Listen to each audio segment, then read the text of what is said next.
வாக்குச்சாவடி நிலைய அலுவலர்களுக்கு வணக்கம். இந்த கணக்கீட்டு படிவம் எப்படி ஃபில் பண்றதுன்னு சொல்லி எல்லாருமே டவுட் கேக்குறீங்க. இதுல வந்து பாத்தீங்கன்னா 2025 வாக்காளர் பட்டியலில் இருக்கிறவங்களோட விவரம் மேல இருக்கு.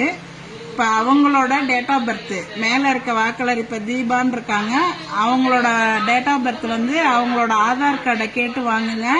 அதுல என்ன டேட் ஆஃப் பர்த் இருக்கோ அவங்க என்ன ப்ரூஃப் கொடுக்குறாங்களோ அதுல உள்ள டேட் ஆஃப் பர்த் இந்த களத்துல ஃபில்அப் பண்ணணும்.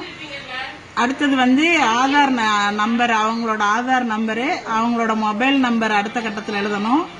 அடுத்த கட்டத்தில் வந்து தந்தை பெயர், தந்தை அல்லது பாதுகாவலர் அப்படின்னா வந்து அவங்க தந்தையோட பெயர் தான், தந்தையோட பெயரை எழுதுங்க. தந்தைக்கு ஓட்டர் ஐடி நம்பர் இருந்ததுன்னா ஓட்டர் ஐடி நம்பரை இதுல எழுதுங்க. அடுத்தது அவங்களோட அம்மாவோட பெயரு, அவங்களோட அம்மா பெயர் இங்க, அவங்களோட வாக்காளர் அடையாள அட்டை எண்ணை இங்க போடணும். அடுத்தது துணைவரின் பெயர்னு போட்டிருக்காங்க. இவங்க இந்த லேடிஸா இருந்தா அவங்களோட ஹஸ்பண்ட் நேம், அவங்களோட ஓட்டர் ஐடி.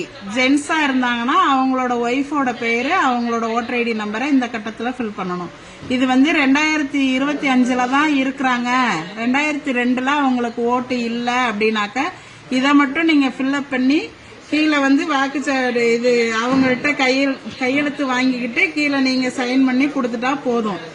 2002 இவங்க இருக்கிறாங்க அப்படின்னு சொன்னாக்க இந்த டீடைல்ஸ் எல்லாம் இங்கேயும் ஃபில்அப் பண்ணி 2002 வாக்காளர் பட்டியலில் இருக்கிறவங்களோட டீடைல்ஸ் வந்து ஏற்கனவே நம்ம பிஎல்ஓ ஆப்ல கிரீன் கலர் பண்ணி வச்சிருப்போம். அந்த சீரியல் நம்பரை வந்து நீங்க சர்ச் ஆப்ஷன்ல போய் கொடுத்தீங்கன்னாவே அவங்களோட டீடைல்ஸ் வந்து 2002 உள்ள அவங்களோட பெயரு, அவங்களோட அடையாள அட்டை எண்ணு, அதுல உள்ள உறவு முறை, மாவட்டம், மாநிலம், சட்டமன்ற தொகுதியோட பெயரு, அப்ப உள்ள பாகம் எண்ணு, வரிசை எண்ணு எல்லாமே வந்து அந்த கிரீன் கலர்ல இருக்கிறத வச்சு நீங்க அதை வச்சு நீங்க இந்த டீடைல்ஸை ஃபில்அப் பண்ணிக்கலாம்.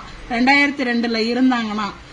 அப்படி 2002 இவங்களுக்கு ஓட்டு இல்ல அப்படின்னு சொன்னாக்க அவங்களோட உறவினர் யாராவது, அதாவது அப்பாவோ அம்மாவோ, இந்த மேல உள்ள வாக்காளரோட அப்பாவோடதோ அம்மாவோடதோ 2002 இருந்துச்சுன்னா அதோட டீடைல்ஸை வந்து நீங்க இந்த சைடு எழுதணும். இல்ல அவங்களுக்கு 2002 அவங்க அம்மா அப்பாவோட ஓட்டு இல்லை அப்படின்னாக்க இங்க வந்து பென்சில்ல இல்லைன்னு எழுதிருங்க. அதே மாதிரி இந்த சைடும் வந்து அவங்களுக்கு 2002 ஓட்டு இல்லை அப்படின்னா இங்கேயும் இல்லைங்கிறத பென்சில்ல எழுதிக்கிங்க. எழுதிட்டு வாக்காளர்கள்ட்ட இந்த சைன் வாங்கிக்கிங்க. நீங்க ஒரு சைன் போடுங்க. 2 ஃபார்மையும் அவங்கள்ட்ட கொடுத்துட்டு ஃபில்அப் பண்ணி வாங்கணும். இதுல ஏதாவது சந்தேகம் இருந்துச்சுன்னா கேளுங்க, நாங்க சொல்றோம். இப்படிதான் ஃபில்அப் பண்ணணும்.